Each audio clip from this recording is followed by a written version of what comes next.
On? Yeah, okay. So some of you may remember, it's a very old story, but it was in, how many were at Mailbox Millions? Yeah, okay, a bunch of you. So it was, if you go back and look at your transcripts, it was on page 431.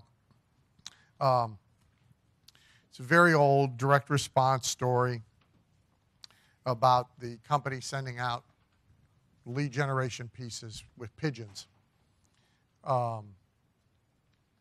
which mostly worked, but the little bit of it that went horribly awry. You know, people opened the thing in their office and the pigeons flew out and they couldn't catch them, and they're smashing into mirrors, which almost all birds do when they get loose, and breaking their necks and dropping down dead in the office. But overall, it was a very successful campaign. So Partiv just gave me a gift, which I only brought in the box from the gift. So there is a GKIC member who is actually in this business. So if you want to get somebody's attention, this box had 2 live pigeons in it just a few minutes ago. And they will mail live pigeons. It is mail, isn't that, Partiv? Yeah. So they will mail live pigeons anywhere you want them to mail live pigeons. This thing is White Pigeon Sales in Kaysville, Utah.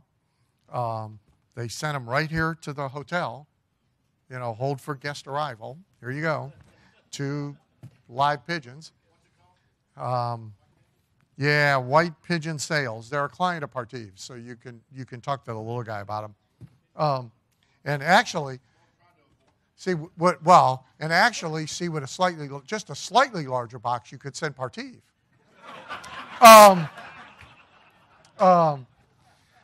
Imagine that, you know, opening this in the office is enough of a surprise. Imagine that surprise. Holy shit, there's a little Pakistani guy in here. What the hell? You know. Terrorist! Orange alert, buy duct tape. So you could send, you know, your sales letter, presumably, your shock and awe package, in with the live pigeons. And when you turn them loose, like we just did, they swear to me they safely find their way back to Utah, and then the guy sells them again. So the cool part of this business is, even with some attrition, you know, it's pretty cool. It's very cool. So thank you very much for the gift. I've been given a lot of things, and so far I have not been given a live bird I don't get to keep or eat.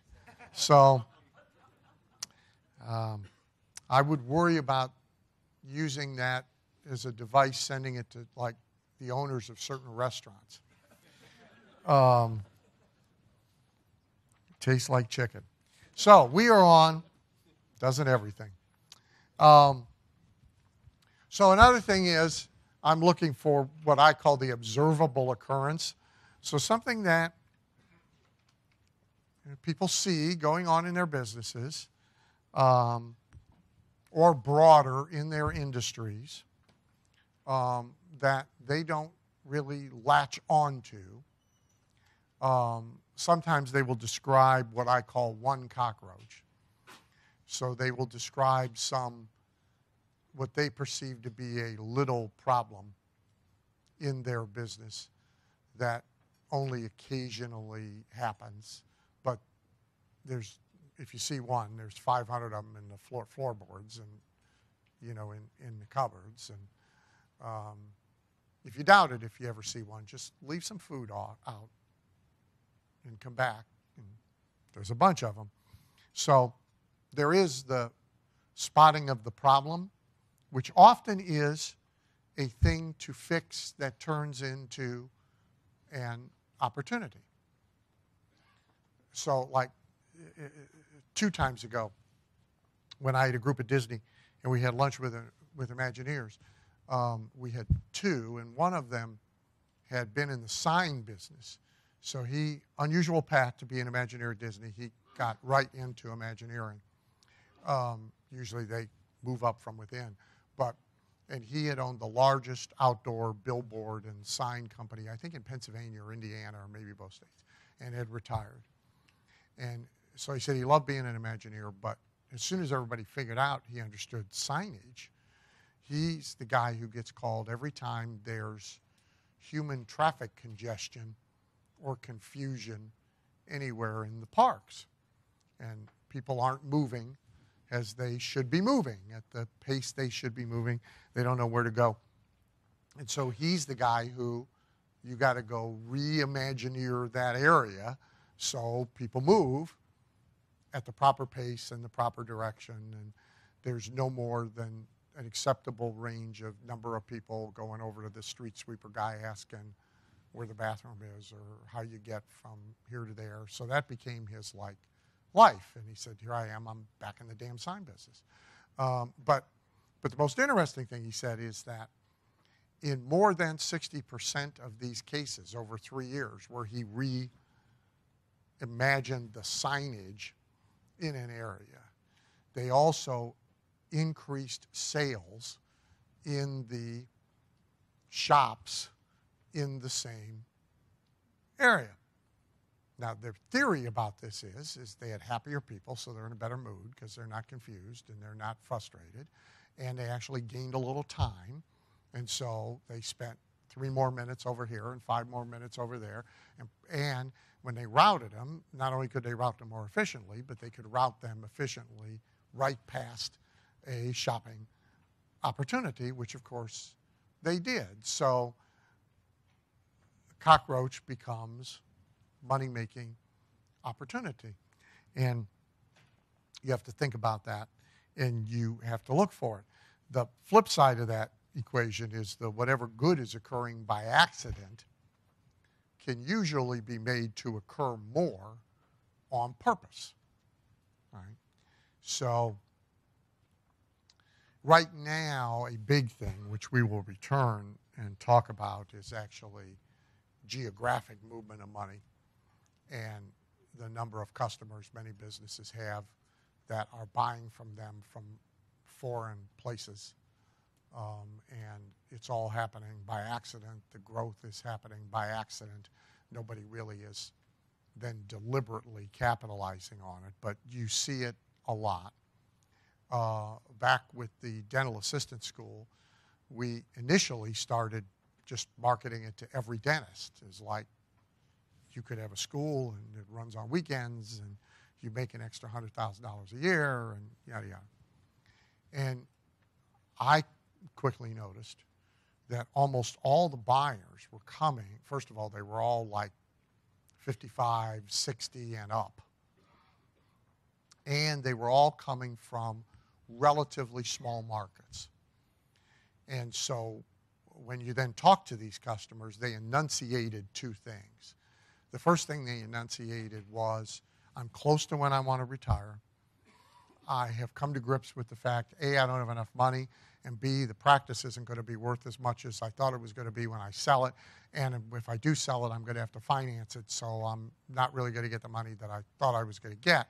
And if I can do this thing, and in 3 years, it's making $100,000 a year, I could sell the practice, keep it. I could sell it, keep the practice. I could bundle the 2 together and get more money, et cetera. So they enunciated this plan that they figured out.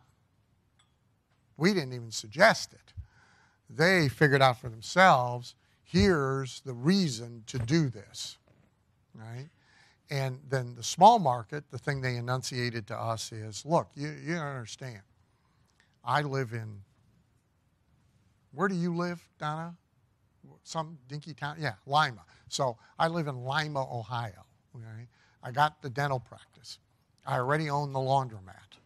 I'm a half owner of the hardware store. And I've already bought a bunch of real estate. There's a limited number of things you can do in Lima, Ohio to keep adding to your income. And the guy in Chicago, see, he's got all kinds of choices. So for me in Lima, this is very cool. Plus, if it only makes half the money you say it's going to make, 50 grand in Lima is a lot of money. 50 grand in LA is nothing, right? So they enunciated the value equation to them and another reason to buy, none of which we had suggested. We just immediately rewrote everything and retargeted everything based on these two occurrences, these two accidental occurrences that we were then able to make happen on purpose. Fast forward, I don't know, a decade, and I'm basically, Greg Stanley at Whitehall, a client of mine, has a program they sell to dentists called Retire Rich in Practice. And it's a 3-year coaching program to make over the practice so it runs itself. You don't have to be there except to collect the money. And even if you take a 50% pay cut by doing it, it's more money than you would get if you sold it. And so that's the whole theory. And I'm just doing exactly the same thing. I'm telling those two stories, and I'm targeting the dentists in small market. And we've been very successful. So you want to pay attention to what happens by accident. So I just saw her. Oh, there you are. So Sydney Barrows is right there. And she would rather I not go back, I think. But there's a couple of really instructive stories from her former life, which if you don't know, Sydney, the most elite, successful escort service in New York of its time, splattered all over the news with Mayflower Madam when it got busted. Sydney and I wrote a book together, if you don't know it. And so one of the really instructive things, and see, most people are like oblivious to this. I'll tell you another one too. So in her business, people call, and like you would order a pizza, they order a young lady for the evening. And a significant number, I don't know how you, but start asking, well, could I spend more? If I spent more, could I spec even tighter exactly what I'm going to get? Or would I get smarter, younger, more appealing, etc., right? And then she did the thing that hardly any business person does when these accidents occur. Most business owners do nothing about them. Even when they observe them, they don't translate it, right? So she did exactly what you should do with information like that. Separate phone number, a separate company name, higher prices. I imagine, in many cases, same personnel. Yeah. Same personnel, different phone number, different company name, higher prices. Okay? Why not? Right? Huh? 2-hour minimum. There you go. Right? You're about to give us more details than some people in the room can handle. I've already made the point. So there's a product. So many years ago, I had a client. So there's a product. Some of you own it. It's in your kitchen cabinet. It's called Dissolve It. And it does what it says. It dissolves anything that's gum or glue based. So if you don't have it, by the way, you can buy it at like Walgreens and stuff. And you want to have it around if for no other reason than the price stickers on the back of gifts that you're going to give somebody. Because you could just squirt this stuff on there and wait a few minutes, and then it just about falls off. It was an industrial solvent. We bought it in 5-gallon drums when I had General Cassette Corporation to get cassette labels off of cassettes after the morons in manufacturing had put the wrong labels on the tapes. You could squirt this stuff on all of them and get the labels off and relabel them. So it was an industrial solvent. They sold it in 5-gallon drums and 55-gallon drums to companies to use it in the back room for one purpose or another. And the two guys that owned the company told me the story of this stuff being stolen by their employees in like sizable quantities. And now, what most business owners would do, of course, is put a guard at the door, lock all the shit up, put in a surveillance camera, do what you got to do to stop the theft, right? They did what hardly anybody does with this kind of accident. they said, what in the hell are they doing with all of it? They can't possibly be, well, their employees were all running little mini Amways out of their garages. So they were literally doing what Richard J. did in 1959. They were collecting empty bottles of almost anything and putting this stuff in the bottles and selling it to their friends and neighbors and family members. And they found one of them that was at the swap week every week with a booth selling this stuff because people wanted it in their houses. And there's all sorts of shit you could do with it. Like if you got kids and they get gum in their hair, you just squirt this crap on the hair, and in about 10 minutes, you can comb the gum out, right? You don't have to send a little urchin to school bald anymore like he had lice, you know. It'll take price stickers off of stuff. Anything that's glue, right? So model airplane people like to use it, so they glue the wrong part together. Squirt this crap on there, the glue dissolves, you can take it apart. So all their employees are like got this side enterprise bottling this crap and selling it, right? And they wisely said, if they're doing that, we should be doing that. The first year they went on QVC, they were one of the top 5 sellers on QVC. It's a great QVC product. It demos, right? Marvelous. So they got in the consumer product business because of an observed accident. And it's now larger than they've since sold the company, but it's much bigger than their industrial chemical business. The sort of principle about all this is that money moves ahead of most entrepreneurs and most marketers. The money's already relocating itself when most people realize it is doing that, right? And you got to really be paying attention all the time. A Disney revenue number over 10 years.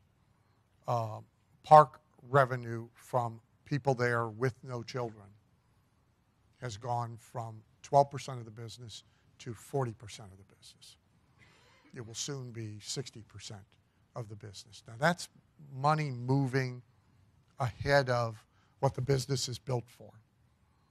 To their credit, they saw it early and they figured it out, and they increasingly began to change all sorts of things. The merchandise mix, for example. Now, in almost every merchandise category, there is nostalgia merchandise. There is stuff a kid would never want to wear. Old fogies who are Disney fans want to wear the Mickey from 1942. The kid doesn't. So Disney is like, chase this, but they started chasing it early, right? And it was an observable accident. It wasn't anything they did. They didn't do any demographic marketing to make that happen. It began of its own volition. And that's a thing to look for. Underused stories. So this I personally find a lot with clients. People think they don't matter. But they do. So origin stories, how this thing is made story, those things matter. And a lot of people don't think they do. Some people, I have clients who don't want to use them because they're embarrassed by them.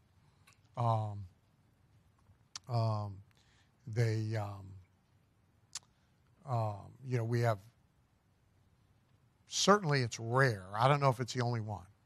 But again, in the giant Republican candidate clown bus, we have Governor Walker running, who didn't go to college, high school graduate. And that's a big damn deal.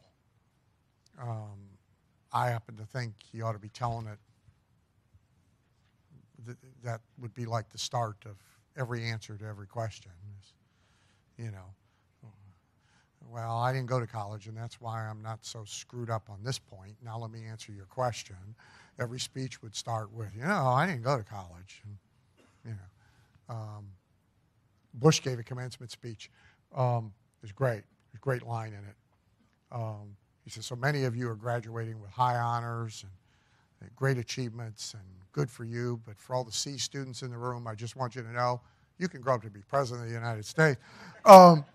It is a great line. I find these stories all the time. You know, when I did all the marketing for the Go by the Inch business opportunity, that client, Len, he had on a wall, first time I was in his office, so he's got on a wall a big, like, frame thing of business cards, right? All of the different businesses he'd been in before this one, all of which were failures. And I mean, there's like a slew of them. I don't know, 20, right? And so, what's that? And he tells me the story. And I said, are we using that story? Well, no. Why would we use that story? I said, because everybody you're selling this business opportunity to has probably started and tried and failed and quit at any number of things before we're showing up, right? And so that's useful, and it wasn't being made any use of. When I did all the work for Miracle Air, and sometimes you find this stuff. In this case, the client never told me the story. I found it because I got on the phone and interviewed like 20 franchise owners, and I picked them at random. I think they probably would have screened the guy out if they had been picking him.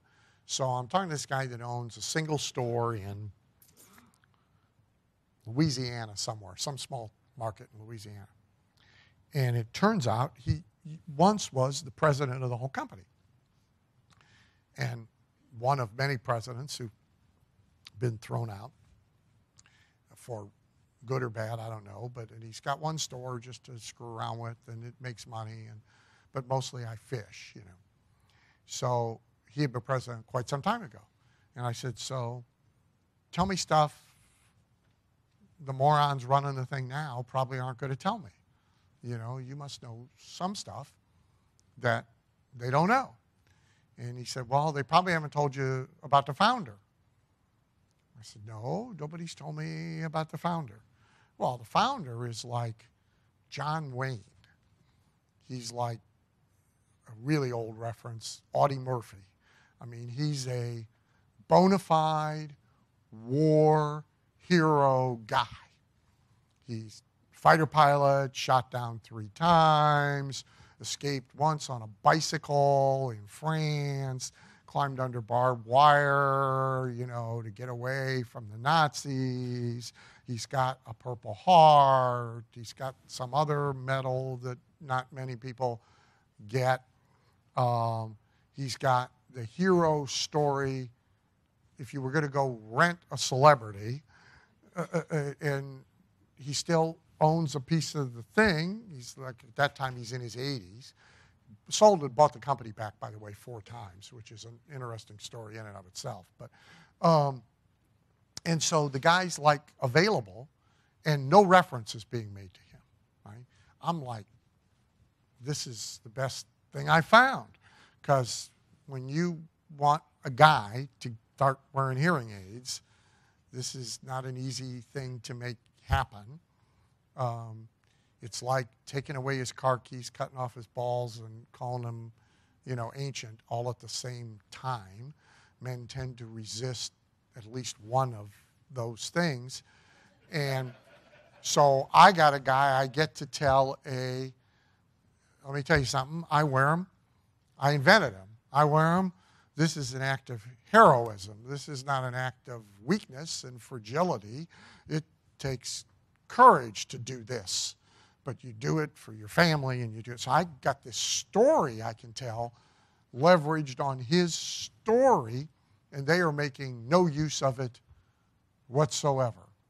I find it often. And so all bad marketers default to product, features, facts, benefits, price, comparative price. That's what everybody defaults to, and they sort of forget the story aspect of all this. Again, Disney uniquely does not. They are still teaching the next generation of customers the entire Disney story. There's not a Ford dealership in America, I'll bet, that you go to maybe buy a car where there's a little theater you can go sit in and watch a 45-minute movie that starts with the story of Henry Ford, I'll bet there's not one anywhere in America. There would be if I was running it. There's hardly any chiropractic practice anymore that tells the chiropractic story. Okay? All the old guys have died. The young guys don't think it's important. Okay?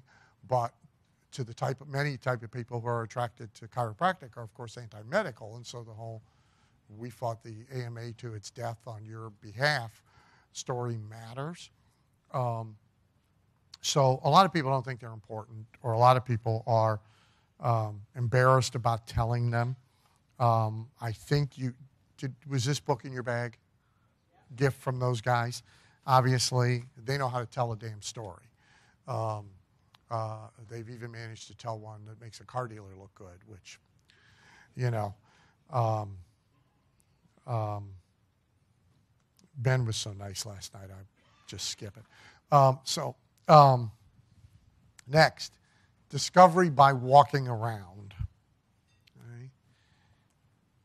It's astounding to me how many people are running businesses in ivory tower isolation, like Greg, who'd never been in a Walmart, who are so disconnected from their customer and from the experience the customer is having.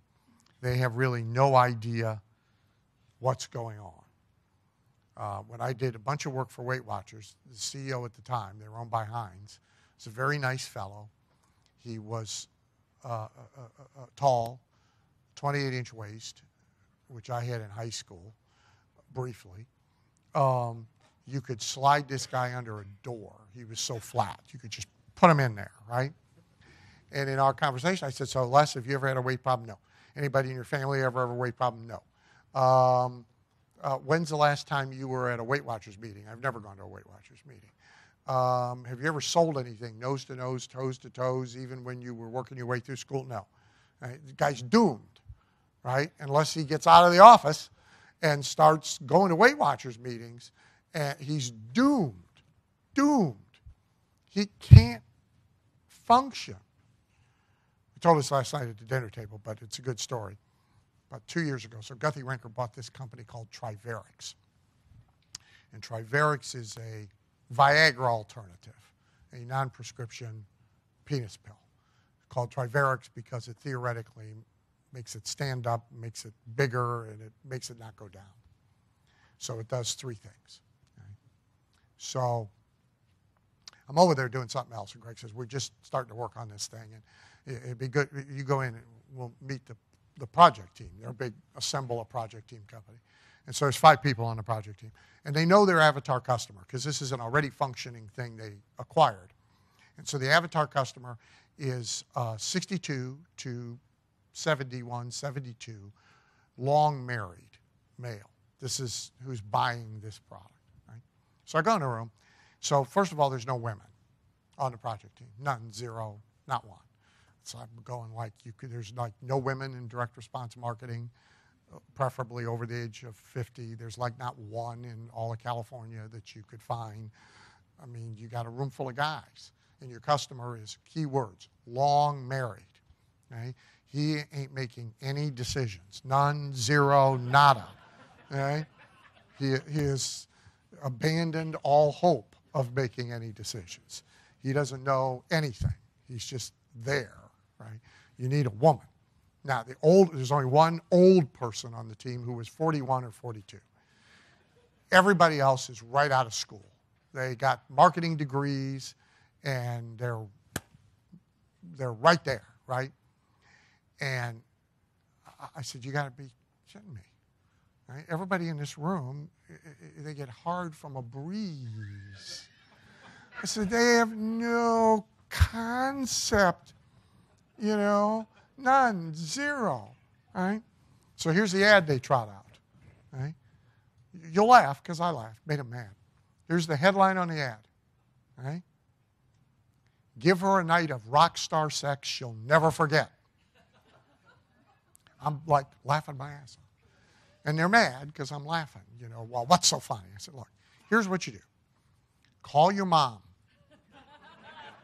Okay? Focus group this ad with your mom, because the rest of the copy, by the way, was just as stupid. I said, focus group this ad with your mom and have her explain to you what's wrong with this. Then go talk to your dad. Even he will know what's wrong with this. He don't know much, but he'll know this is not going to play in our house, you know. And I was serious. I mean, I told him at the end, if you guys are going to work on this team, the first two things you got to do now when you leave is you got to go talk to your mom, and then you got to go talk to your dad, and you got to go watch old people do stuff, you know, go to the 4 o'clock buffet, right? Because theoretically, right after the 4 o'clock buffet is when they're going to take this pill. Go get a look at them, you know. I mean, you gotta get out there, you know. You gotta eavesdrop. I always joke at our big events. I'm always leaning on Miltier to go to the women's room like 20 times a day. She's got a really strong bladder like I do. She don't need to go. I'm going, you got to go in there because it's the only way I'm going to know what's going on. You got to go in there and listen to them and then tell me what the hell they're saying, because that's the only way we're going to know what's going on in there. You got to eavesdrop on your customers, right? And people don't do it enough. If you don't have physical, if you have distance, you got to at least do it by being in the mail or the email. However they communicate with the lower echelons of people in your company, you got to be there. For years, where we had an actual physical office, and I was running what is now GKIC, I mean, I randomly, unpredictably took the day's mail and looked at all of it, because that's how you know what's really going on, right? I mean, and the white mail, I wanted to see a lot. Even now, it's not mine. I don't have to run it. I don't know if anybody else is doing it. I actually read all the new member questionnaires, right? Which, by the way, is painful. But I read all the new member questionnaires, right? There's hundreds a month. And that's the only way I know who's really in the room. You can do research up your ass, right? But they're like telling you, here's who I am, here's how confused I am, here's what's going on. A lot of them tell you a lot. I mean, you know, attach 3 pages, 4 pages. I mean, that you gotta be in there, because that's how you discover what they want, what they don't want, what they'll buy, what they won't buy, what the unmet needs and desires of the people that you are doing business with. In a physical environment, the best 5 sensing story that I have, I was doing a seminar for chiropractors eons ago, and there's a couple of the docs, married couple, they're running the practice together, and they got their little kid with them. And I mean a little kid, little. And we go to Q&A. By the way, we won't probably get much today, but tomorrow we'll have 2 or 3 opportunities. The way I do Q&A is you come sit up here, I sit there, and you know, we usually do it when we come back from a break, so you'll know, and you can grab one of those seats. So the kid stands up. We were talking about 5 sensing, which you 5 sense an environment because the subconscious mind takes it in all from 5 senses. We think of speech or we think of visual, but touch, smell, etc. And the kid stands up and he says, I want to tell you something about Dad and Mom's office. Get him a mic, right? And I mean, he's a little kid. And he goes for 10 minutes. I mean, it's hilarious. It's just great. He said, you know, we got this old furniture in the waiting room, and it sags. And I watch the old people. They have a lot of trouble getting up out of the chairs. And Mom uses really cheap aerosol furniture polish, and the wood's really oily and slippery, and I watch them slipping on it, and I don't think that's very good. And they go in the bathroom to wash their hands, and we got bar soap in there, and it's all icky on the bottom, and nobody likes that, and I don't think that's very good. And the treatment rooms, they use goop on their back, and it smells horrible, and it smells, you know, like a hospital in there, and I don't think that's very good. And the kid just goes on and on and on. I mean, it was just great, you know. And it wasn't great for them, by the way, but it was great for the rest of us. And I'm thinking, this kid, they should be shipping him around the country with a clipboard. I mean, he should be the fresh eyes and the fresh ears and the fresh nose in every one of these offices. And we get immune to stuff. Just like if you have a pet, you get immune to cat odor, you get immune to dog odor. When you have racehorses like I do and you rate, Greg will verify, no matter what you do. You could take a shower in the garage when you get home. It don't make any difference. You carry horse smell and horse shit smell into the house with you and into the clothes you wear and into the sheets, and you very quickly become immune to it. You don't notice that. I mean, I always Febreze the Jeep if I come over here, because you're going to ride in the Jeep. And the Jeep, kind of smells like the inside of a horse's ass. That's kind of what it smells like. I mean, but I don't notice it because I'm got his ass right here all the time, 3 times a week. It's right there, So this whole walk around, get in it, experience it like a customer does.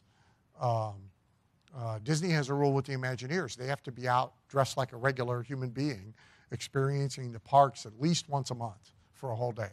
They got to go. And they got to stand in lines, and they got to wait to get a lemonade, and then they come back and say, here's some stuff we should work on. Solving the problem that can never be solved.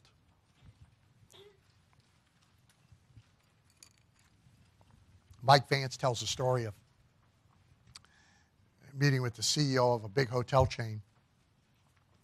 And one of Mike's favorite questions was, what's the worst, most vexing, most annoying, most troublesome, most dangerous? What's like the biggest boil on your ass? I mean, what is the problem greater than all problems in this place?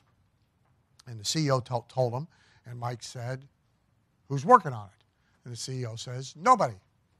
Well, why is nobody working on it? Well, because there's no solution to it. So we got everybody working on other stuff. All right? That's no good. All right? The big problem that can't be solved has to be solved. And often there's opportunity in it being solved. So there's many legendary business stories about this. So one is the Filet-O-Fish sandwich at McDonald's. First of all, it was invented by a frustrated franchise owner, not by the corporate gods at the home office. Ray Kroc fought it tooth and nail, but it was really the solution to the problem that couldn't be solved, which was Catholicism. So McDonald's couldn't do away with Catholicism. Right? And for a long time, you went to hell if you ain't meat on Fridays. The Catholics, and I've been married to 2 of them, the Catholics are really, really good at changing the rules. The new guy is like changing them all. Because we have an unsaleable product. We got to fix it. But so you went to hell, I guess, for all of eternity if you ate meat on Friday.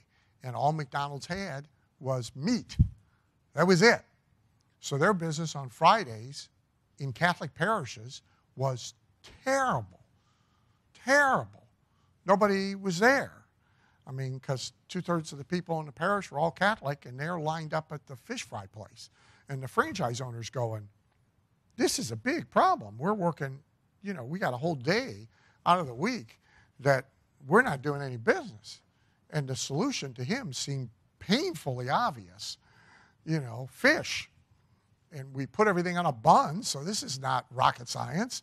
We get fish, we put it on bun, right? It solves problem. But Kroc fought it for a year. It actually got done because they made a wager. And the Filet-O-Fish sandwich, God knows how many billions of dollars since then it has put in everybody's pocket. But it was the result of the problem that can't be solved. My client, HealthSource, is the most successful franchisor ever in chiropractic, arguably the only successful franchisor ever in chiropractic, with now 400 and some odd units. That purely is the result of a really bad problem.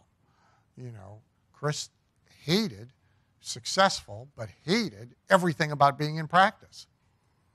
And you can't actually eliminate everything about being in practice and still own a practice. You can't. I mean, so the list is like, I don't like anything, nothing. I hate it all. I don't like having offices. I don't like having staff. I don't like having patients. I don't like going to the office. I don't like adjusting anybody. I don't like supervising anybody that adjusts anybody. I don't like doing case presentations. The list is like, I don't like dealing with the government. I don't like dealing with the insurance companies. I mean, he named literally everything there is about owning a practice, right? But he's got 4 successful ones, and he's young, but not yet rich, so you can't quit. So he's got a problem that can't be solved, right? I said, well, you got to get out of practice, and you got to have a little piece of a shitload of them, and everybody else absorbs all of that crap you don't like. And you get to do the one thing you do like, which is, well, 2 things. So he's okay with creating advertising and marketing. He liked doing that. And he likes to put money in the bank. I said, so we'll narrow it to those 2 things, and here's how we got to do that, right? And so great opportunity comes out of the problem that can't be solved. So sort of a checklist for you, some stuff I always look at. None of this is new, and we're going to speed through most of it, but it starts on page 46, 15 strategies to think about. So one is associative thinking, which really is, it tastes like chicken, right? Is people buy, there's ways to make a thing different, but not different, right?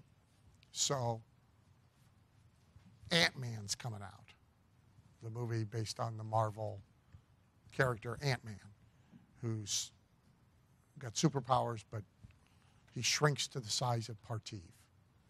Okay? And that's really the only difference between him and Iron Man. Right? He's Iron Man, but he's a little bug when he shrinks down. They both have a magic suit, all the powers in the suit. Neither one of Iron Man and Ant-Man haven't been bitten by a spider. They didn't come from another planet. They don't have any imbued superpowers. All the powers are in the suit. Right? Same. Right? Exactly the same. They're kind of flippant, off-the-wall kind of characters. Same. Obviously, they do the same thing. Fight crime, fight bad guys, save the world. Everything's the same, except Iron Man's full size and Ant-Man is this big some of the time. That's it. That's all they've done. Right? Miami Vice, I see Don Johnson's got a job again. There's a new series coming on that Don Johnson's in. He hasn't worked in a long time, so good for him. So if you remember Miami Vice was the first television show that had music tracks where there was no dialogue, stuff was happening, and there was a song played. Today it's pretty common. A lot of shows end with it every episode, but that was the first time it was done. And Miami Vice was sold to the network by calling it MTV plus Cops. So MTV was enormously popular at that time, and the guy who sold the show said, we're going to take MTV and we're going to put it with Cops. Right? So that's associative thinking. How do you fit things together in your business? How do you make them just a little different? Opposites. So Sandals Resorts, you guys all know what Sandals is, right? It's a cruise ship on the ground, right? That's all it is. It's exactly the same experience as a Carnival cruise, except you're on the ground, right? I ran them as seminars. We did a thing when I had a direct sales company. Our big seminar every year, because we were in Arizona, was a desert cruise. And we did it at a resort in Rio Rico, and there was no water, and everybody dressed up, and we had a bon voyage party and people in captain outfits, and And we decorated the place like a cruise ship with life preservers and shit. And we had a desert cruise. It was the opposite of reality. Ron and I have, which one of them has passed away and which one's still alive? The Rice brothers. John's gone and Greg's still around. So in the movie Foul Play, if you see them, they're little twin midgets. Except now they're not twins because one's gone. But they're little twin midgets. They're about, I don't know, what do you think, about here? 2'8". Okay? And they still, by the way, can chase a full-size woman. They were good at that. Them little buggers, I mean, they were after you. And women thought they were like harmless. They were far from harmless, these little guys. But when Glenn Turner found them and first started playing, these are my bodyguards, they became motivational speakers. And the topic of their speech was, think big. Right? It was great. People got it. They laughed. They thought it was funny. It's Just Lunch, who's been a client of mine. So what's It's Just Lunch? It's the opposite of a real date. That's what it is. It's got an end pre-engineered into it, so the escape is there. You don't need the fake person who calls you at an appointed time and the code words of, but they've done that, right? It's just the opposite of a real date. So opposites.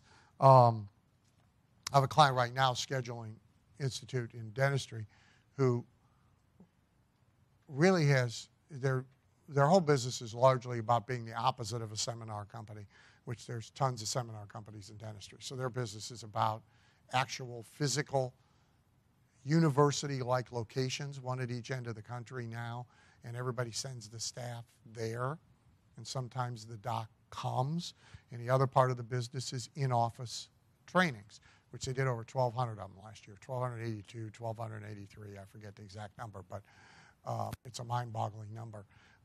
There's really only one big seminar a year. The seminars have been stripped out of the business. So it's sort of the opposite of their competitors. This is really quaint now, but many moons ago, in Cleveland, our number one morning disc jockey in Cleveland, when I was young, was Don Imus, and who just retired from his show on Fox Financial, I think, in the morning. And Imus got fired from the number one station here finally because between the cocaine and the booze and he was, let's just say, unreliable. And there's pretty much, I think there's almost 9 years Don doesn't remember. And I only have 2. And so the guy that replaced him was a guy by the name of John Lanigan. And Lanigan was a client of mine, and Lanigan used to do a lot of personal appearances. And one of the things we created for Lanigan to give out at nightclub appearances was the one-night marriage certificate. So it was the opposite, obviously, of forever. And so we had a little thing for the bride's head, and a little fake tuxedo shirt for the groom, and he would get them out of the audience, and he would call them up, and he would marry them. I actually found a copy I wrote, just as a piece of trivia. By the power vested in me, John Lanigan of Lanigan and Morning, I hereby proclaim you husband and wife and husband for a limited period of time not to exceed 12 hours. The husband hereby agrees to pay for the room.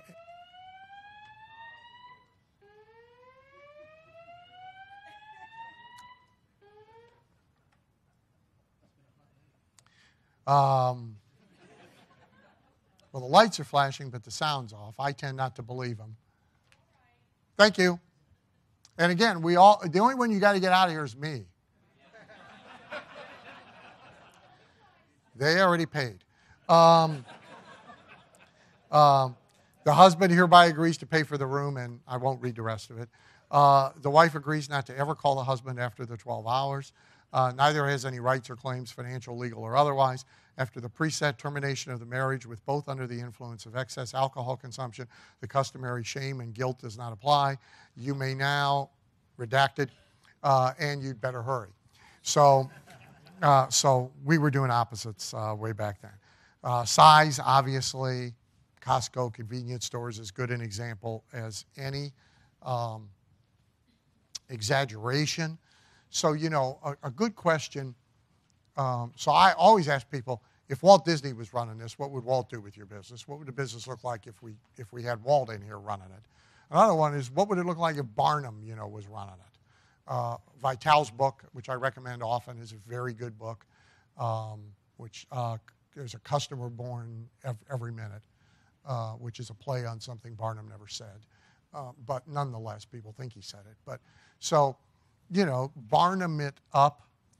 Corporate clients have a lot of trouble with this. Marketing is no place to be literal. It's not even required in most cases by law. There is advertising poetic license. So exaggeration, how do we make it more dramatic than it really is? Demonstration, how can we demonstrate? Demonstration's very powerful. You got to be of a certain age to remember Timex. It takes a licking but keeps on ticking. But they would, take the thing 50,000 leagues under the sea and smash it with a rock and bring it up, and it would still be ticking. And they would back a car over it, and it would still be ticking. Like this is your problem with a watch. But that's not, if it is, it probably ain't going to matter because if you actually get run over by a car while you're wearing it, the fact that the watch is still working, not really important. And that's true, by the way, of a lot of demonstrations. Demonstrations are of things that really don't matter. So, there's been hundreds of millions of dollars worth of vacuum cleaners sold with the pick up the bowling ball suction demo. Hardly anybody is actually vacuuming up bowling balls in their house. Okay? You're actually vacuuming up Fruit Loops and dog hair and small wispy things that the fact that it picks up a bowling ball doesn't have a goddamn thing to do with whether it's going to pick up dog hair from under the couch, right? The demonstration doesn't really demonstrate anything we're really going to do, but it's still very, very powerful. People believe what they see happen in front of them. There was a telephone sales trainer for years. Anybody in here know the name Tom Norman? Anybody? No. So Tom actually was pretty famous in his day. And Tom sold a ton of telephone prospecting courses. And Tom was a very brave guy, and he was very good because he didn't rig these. I thought at first they were rigged, but they were not rigged. So he would come up on stage, and there'd be a phone and an amplifier so everybody could hear the calls. And he would pick people at random out of the audience, and he would hand them the white pages, and they would pick a number out of the white pages. And for whatever audience he was in front of, get rich in real estate, I want to buy your house, life insurance, I want to come sell you insurance, water filters, I want to come sell you a water filter. It didn't make any difference. He would now make 6 cold calls on stage in front of everybody with his scripts. And he would get at least 2 appointments.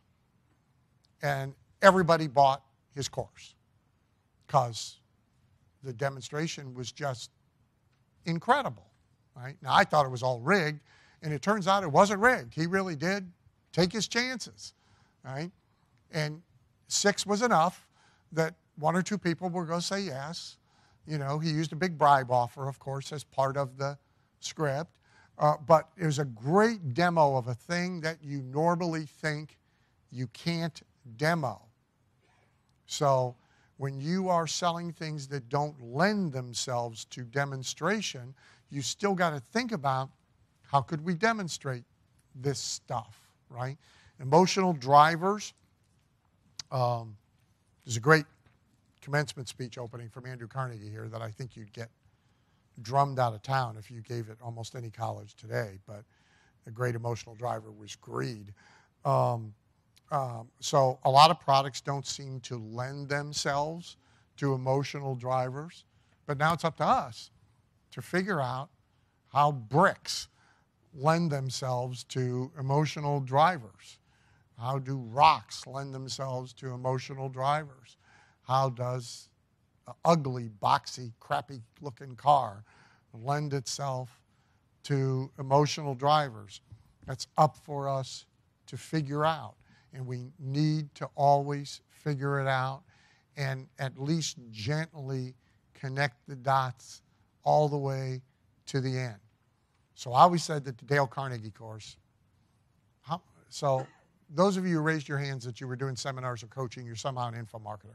How many of you have read the big biography of Dale Carnegie and the Dale Carnegie Company that came out? 1, 2, 3, 4, 5, 6, 7 out of 50, maybe? Shame on you. Say, there's focused input. The Carnegie stories, I mean, it's the biggest thing of its kind ever built, and it's still around. I mean, it's not what it was, but it's still around. So if you read a book, you'll get it. Carnegie, the Dale Carnegie course, particularly in its early years, was about you're going to get laid more at home. That's what it was about. Okay? Now, people think it was about communications. And no. The dots were very clear. Okay? Promotion at work, bigger paycheck, gratitude, sex, which is how it worked in the 1950s and into the 1960s. It doesn't work that way anymore, by the way, but you can bring home $20 million. It doesn't matter. But it did then. You know, watch Mad Men. So the dots were, that line was pretty clear. And like a very famous Dale Carnegie ad, which a version of it is still used in the opportunity magazines for PACE, a business opportunity where you run around and put sealant on roofs. So the Dale Carnegie ad looked exactly like the PACE ad looks now, just with 1950s people. And the ad is a happy, grateful woman leaning over the shoulder of the husband who has got the paycheck he has brought home, right? And the caption is something like, your promotion gets you ... Well, I mean, really? What, meatloaf? I mean, that was the emotional driver of Dale Carnegie, is I'm going to get a promotion. What do I want a promotion for? I'm going to get a bigger paycheck. Why do I want a bigger paycheck? I'm going to get meatloaf. Right? The line is very, it's right there. Right? A big leverage, a really big leverage, is rigged stuff, is fictional constructs that force a purchase. So Valentine's Day is a fictional construct that forces a purchase. Okay? Not on every woman. It's very discriminatory. A woman can buy nothing. A woman can give you a card. Okay? A guy cannot buy nothing, nor can he just give a card. Okay? Not a good idea. So Valentine's Day is a fictional construct that an industry, originally the greeting card industry, figured out to force purchases. We have a second one. I think it's unique to Ohio. You can now correct me. We have a thing called Sweetest Day. Do you have Sweetest Day in your town? Well, see, we are the home city for American Greetings. And American Greetings is based in Ohio, and they created a day called Sweetest Day. It's another damn Valentine's Day at a different time of the year. Just like the Diamond guys created the anniversary ring. See? For a while, they just had an engagement ring and a wedding ring. Then they created, well, shit, here's a problem, right? It's going to be a long time before these two putzes get married again. Now what are we going to do? Anniversary rings, right? So it's a fictional construct, that they made up. Oil change required an X number of miles. Let me tell you something. I had a 1986 Lincoln Continental. I put 340,000 miles on that thing, and I never changed the oil. My whole theory was when it's down 2 quarts, we add 2 quarts to it, change the oil, right? And that sucker ran just fine to the bitter end. They've been lying the entire time, right? These things are not race cars. I'm doing the same thing now with that Jeep. When it's down 1 quart, we add 1 quart. I ain't never changing the oil. She's fine. It mixes up. It's fine. It's a fictional construct. Lottery, fictional construct. What do people get locked into? Their numbers. Got to play my numbers every time, right? Because if you don't play, you can't win. And this might, and that's the ad slogan, right? Now, the fact is, it's a random draw every time. There's no statistical probabilities whatsoever to a lottery, yada, yada, yada, yada, yada. Okay, so it's all bullshit. But it's a fictional construct that people, large numbers of people, have accepted. I have a really cool client I'm doing a bunch of stuff for now. They're called WinTrillions.com. They're bigger in Europe than they are here. WinTrillions.com. They're a lottery ticket buying brokerage. They're E-Trade for lotteries. Okay? And so they buy lottery tickets for people anywhere in the world. So if you want to play Euro Millions or you want to play the Polish lottery, whatever you want to do, they buy it for you. Right? And one of the great services they offer is continuity, because you got to play your numbers every time, and you don't want to forget. So you lock it in. Every time there's a lottery, we bang your card or we play your numbers for you. So you never get caught not playing your numbers. It's a story, it's a great story, but it's based on an entirely fictional construct. How does Publishers Clearinghouse sell magazine subscriptions? Because people believe, and they used to suggest, but the fact that they don't suggest it doesn't matter anymore because it's in place, like Valentine's Day. So people believe that you increase your chances of winning if you buy something. Okay? Now, if I was running it, of course, right? If I doesn't buy anything and enters, their entry goes in the wastebasket. That's I'd be running the deal. But, you know, well, the FTC ain't there. What do they know? But apparently, they actually run this thing straight. But people believe, they think logically, if I don't buy anything, they're throwing my thing in the rubbish. So I'll find a magazine to subscribe to. It's a fictional construct. Fictional constructs are really, really cool. Price and terms. We're going to spend a bunch of time on price and how we present price later. So I'm not going to spend a lot of time on it here. I'll mention one thing. So boardroom, bottom line personal, bottom line health, they're $39, $59, $89 books. Brian Kurtz, if you've seen Brian speak at our events. Dave, is Brian is he at Summit this year? No. Uncle Ron's at Summit. Clayton Makepeace is at Summit, great copywriter, but no Brian this year. Anybody go to Titans of Direct Marketing? Oh, good. Okay, a bunch of you. So this ought not be missed. All their great conversion percentages in direct mail that are amazing are because they sell by bill me to ma and pa consumer. Almost everything they do is we'll bill you later. So they ship the book. They sign them up for the newsletter. They send them the course, and they bill them later. Right? And the percentage of people that don't pay. So it gives a price elasticity. See, how do you sell a hardbound book that looks like a hardbound book, smells like a hardbound book, is a hardbound book with 250 pages in it on health for $60?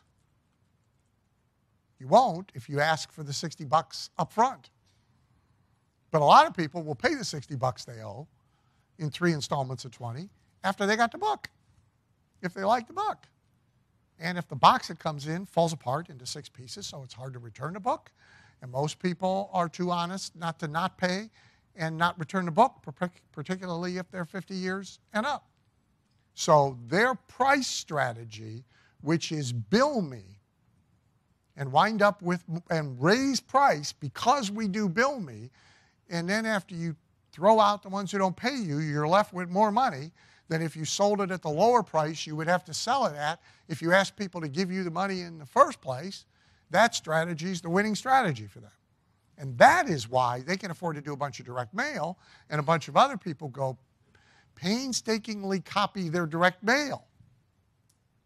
Oh, Magalog. Okay, I'll do a Magalog. Oh, 26 fascination items. I do 26 fascination items. Testimonial from a celebrity doc. I do a celebrity doc. They copy everything but the bill me. And then they fall on their ass, and they don't get the response percentage that they know Boardroom gets, and they can't figure it out. It's because of price. So we're going to talk a lot about price. Story, we've sort of talked about that. One thing that's interesting is there are products often that probably could not exist without a key story. So our protection against lightning bolts is also my theology consultant. And so I was talking to Nelson this morning about a particular book, which I happen to be in the middle of reading. I'll show you on Modus Operandi Day. But anyway, for slightly different reasons, he agreed with me this morning. We both agreed that if you didn't have the resurrection story, Christianity probably might not even be around. Christ might have not been the winner in that competition. It's that thing, it's that story that makes that whole thing work. Right? And there are products that would not exist without their story. And the flip of that question is, how can I figure out a story that's so good that it makes it impossible for everybody else to compete with this product? All right? So there's that. Appearance. So Fredericks of Hollywood and Victoria's Secret is a really interesting retail case history. So as Victoria's Secret rose, Fredericks of Hollywood deeply declined. And for the most part, there are no more stores at all. And there's a variety of reasons. But one is the simple matter of the appearance of the entry to the store. So Fredericks aimed at male customers almost entirely. So Fredericks was about excessively optimistic men.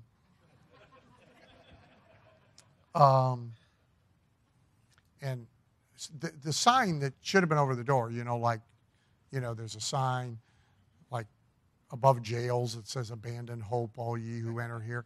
See, the sign that should have been above Fredericks was, "Hope springeth eternal."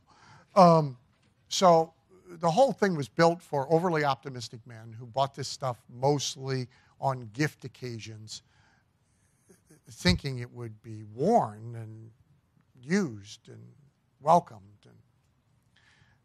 And so all of that stuff miraculously goes from a drawer into ether. It just disappears. And the proof of that is it goes in a drawer, it never gets worn, and then when that finally is your grandmother and she dies and you're cleaning out the house, there's sweaters, there's shoes, there's every kind of apparel unworn in drawers except that shit. Where did it all go? I mean, because Grandpa gave it to her again and again and again, and she put it in a drawer, but it ain't there. Where did it go? After a certain period of time, it self-destructs, like the tape on Mission Impossible. Right? So anyway, so they built this whole store for guys, right? Small entryway, kind of dark and secretive. You really can't see inside. A couple things displayed in the window. It was close to an adult product store in an alley, is really what it was. Right? And so in Arnold Taubman language, very high threshold resistance. Right? Women didn't want to walk over the threshold at all. And actually, a lot of guys didn't want to walk over the threshold either. So Victoria's Secret did two very brilliant things. They opened the appearance of the environment and treated this whole thing as if it was not something to feel awkward about and sneak in and out of. But it was okay. It was fine. Everybody should feel great about coming on in here. Young, old, fat, thin, male, female, we don't care. Come on in. And Fredericks used to use plain bags. If you bought something at Fredericks of Hollywood, you got a plain black plastic bag, like at the porn store, for a reference for many of you. Victoria's Secret's big bags, Victoria's Secret logos all over them, right? So, and it was a guy, can't think of his name now, who bought the thing nearly out of bankruptcy. Anybody know? Big retailer guy. Thank you, Wexner, from Cincinnati, Ohio, actually. And it was Wexner who said, we'll just take all the threshold resistance out of this, and we'll make this just fine. It should be just like walking into a Williams Sonoma store, and we're going to treat it like that. And it changed everything. And they're the big winner, and Fredericks is the big loser, purely based on what they did with appearance, right? Staging in real estate's a big deal. Those of you who do direct marketing know that almost any envelope arriving in an office is treated differently than a FedEx arriving in an office. That's an appearance issue. So that's another thing on the list. Anybody been to a sports clips? You know what a sports clips are? Everybody know what a sports clips is? Okay. So sports clips is Hooters that does haircuts. That's what it is. Okay? It's Hooters that does haircuts. That's the concept. Okay? And it's the appearance of the place. Most women would never set foot in it, although there's a ton of them in there with their kids, by the way. But most women would not set foot in the place. It's built, its appearance is to make going to a beauty salon okay for guys. That's what it is. Choreography, there's the whole issue of how people are moved from place to place and how you control it. So every salesperson worth his salt controls the choreography of the close. How? Post-it notes in the places you need to sign on the paperwork. That's sales choreography. And almost every salesperson learns it from every other salesperson. Now, how many of you have bought something in the last year that the guy sent FedEx or mailed you the contracts with the little sticky arrows on them on the places for you to sign, and you didn't reach it? You signed where the arrows are, and you sent it back. Raise your hands nice and proud. It's okay. Look around. You learn more by looking around at these buffoons than you do looking at me. Okay? I mean, come on. We all do it. Who's kidding who, right? So that's a little example of choreography. Hardly anybody applies choreography to everything from beginning to end. So there's the tour, right? We taught it in chiropractic in the late 1970s. No new patient starts anything without the full office tour. And the office is built for the tour. There's a big, nice sign outside every room. So if the room has to be closed because somebody's in there getting something done to them, the person giving the tour reads the sign, right? Today, you'd have a little flat screen and a little 30-second video. You push the button and they see what goes on in the room that they can't look into. You do the tour for all sorts of reasons. One, if you do more than one thing in a physical location, everybody only thinks about you in the context they come to you. If they came for a headache, they only think you do headaches. They don't understand you do spinal rehab, but they got to refer for everything you do, not the one. So you do the tour for that reason. You do the tour to reassure them. So there's weird machines. That's frightening. Let them see how the machine works and why the machine works. You do the tour so they understand your process. You do the tour because nobody else does a tour. You do the tour to set up the upsell. Grant Miller, who's got sun tanning salons, member of ours in Erie, Pennsylvania, has a wonderful choreographed tour for every new person. So we're teaching the tour. When I bought General Cassette, the first thing I did after cleaning up the factory was created the factory tour for every new client. Here's where your crap is made. And we hung signs so everybody knew what every station was.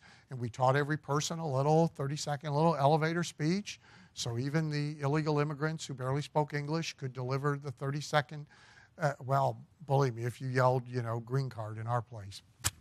God bless them. But so they could deliver a 30-second, here's what I do here. Here's what this machine does, and it kicks out 42,000 tapes a second. And we do enough tape here every week to circle Mars 27 times. Or, oh, fuck. Right? Just no frame of reference, doesn't, but, And so they would go around to tour, and they would see people in nice uniforms and doing their work. And so there's the tour. There's a casino floor layout. Okay? If you visit a casino, nothing there is by accident. Okay? That thing is, I have the book at home. I don't bring it because it's actually such a pain in the ass to bring. There's a book, its title is Casino Layout. You can buy it on Amazon, I think. It's big this way, and it's like this thick, huge.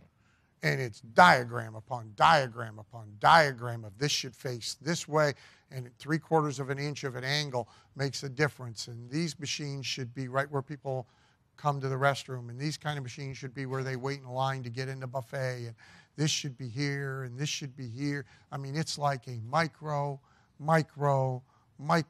science. Probably the closest to it is Disney. And then you disintegrate enormously. Most retail stores, like items aren't even in the same damn place. There's not a lot of even logic sometimes to it. Then a lot of clothing stores, they have the crap that's on sale up front. Why would you, I'm thinking, no, in the back, make them walk through and back out all the good shit. Right? Maybe they'll upgrade.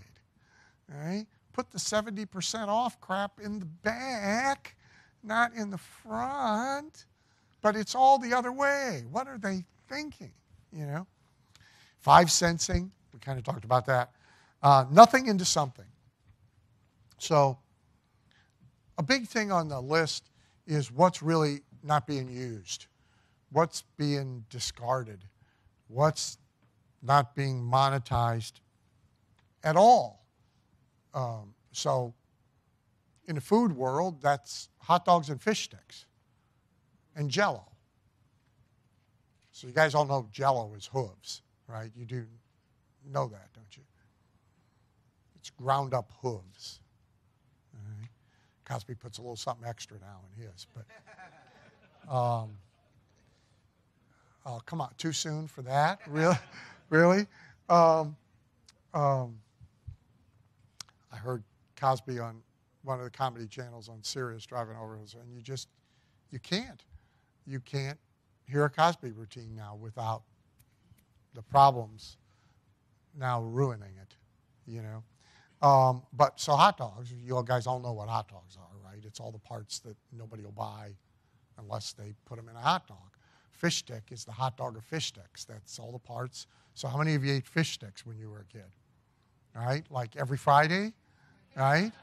I mean, we weren't Catholic, right? We didn't eat meat on Friday. We were Lutherans, which is Catholic without confession. It's a religion that thinks they might be right. It's sort of the hedge fund of religions. It's sort of, we don't really believe that shit, but, what if they're right? So the Lutherans have like saint keychains, and they would eat fish on Friday. I would say, this isn't even our deal. Yeah, but just in case. So we have fish sticks every Friday, Mrs. Paul's fish sticks, which are the hot dogs of fish. It's every part of fish that they can't sell any other way, even if they rename it Chilean sea bass. Rat with fins. No, people won't buy that. Oh, Chilean sea bass, they'll buy that. Okay. But once you've eliminated all that, you still have parts left, and they become fish sticks, right? In the event business, I sort of created the whole bonus day price construct, right? Well, it's really about leftovers. People have gone to all the trouble to travel. Can we stick on another day? Will some stay for that? Can they stick on another day? he's not in titanium this year. He might have been annexed or something, but we had a Russian Crimean guy for the last 3 years in titanium. And he's in the seminar business, big time. And he's got like 5-day seminars. And they drop out. So there's the main 3-day thing, and then there's a 4th day, and then there's a 5th day, and then there's a 6th day. But some stay for the 4th, and some then decide to stay. And then some stay for the 5th, and some. I said, how far can you press this? He said, I don't know, I'm going to try a month.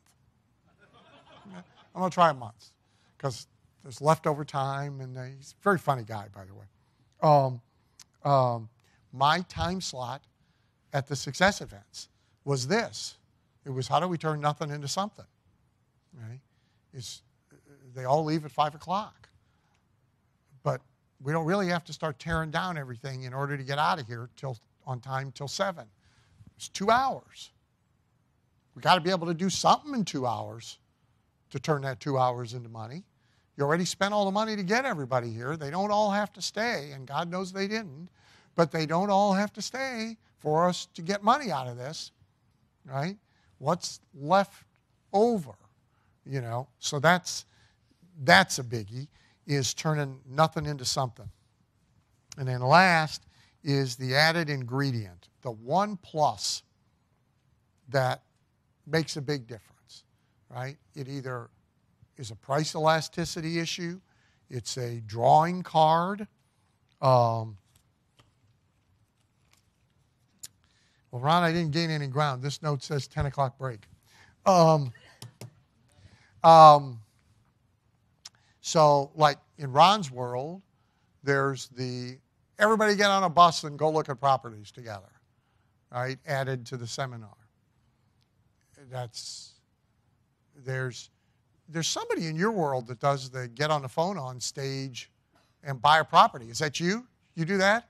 So you do the Tom Norman routine, right?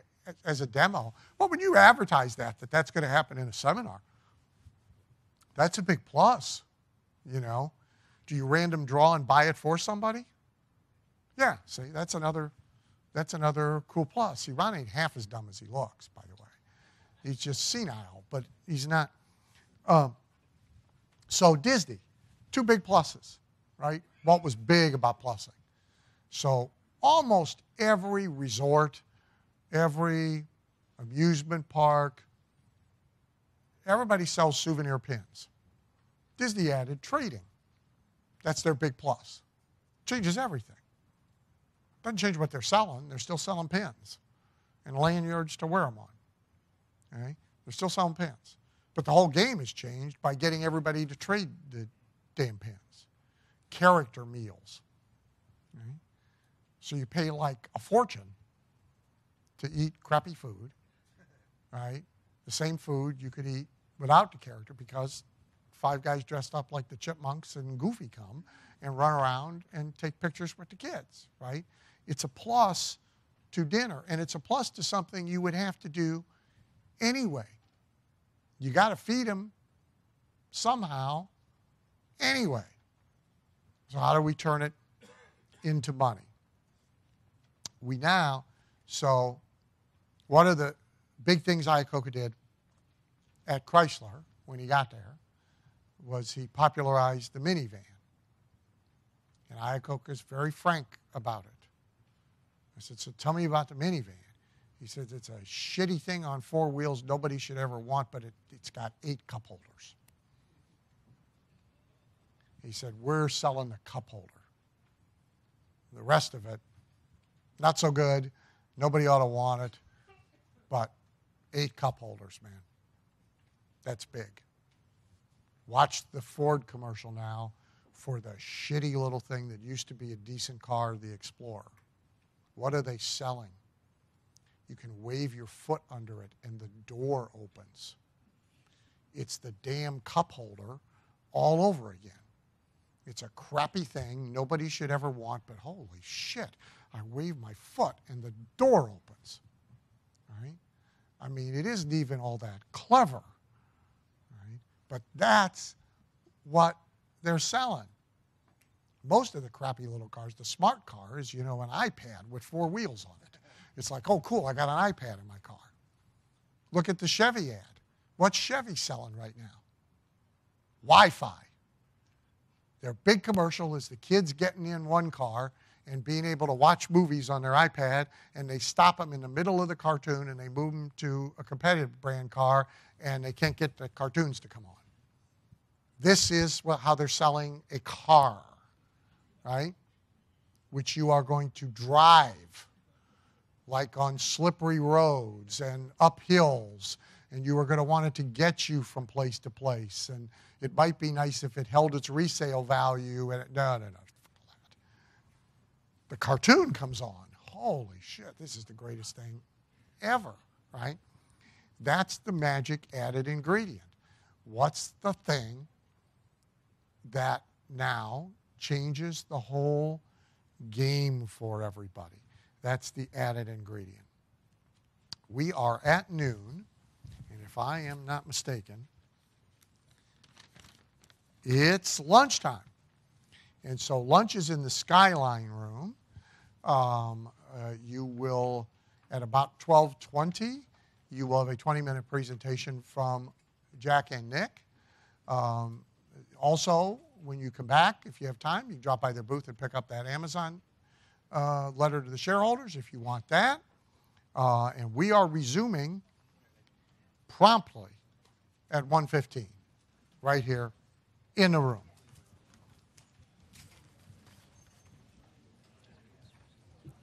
We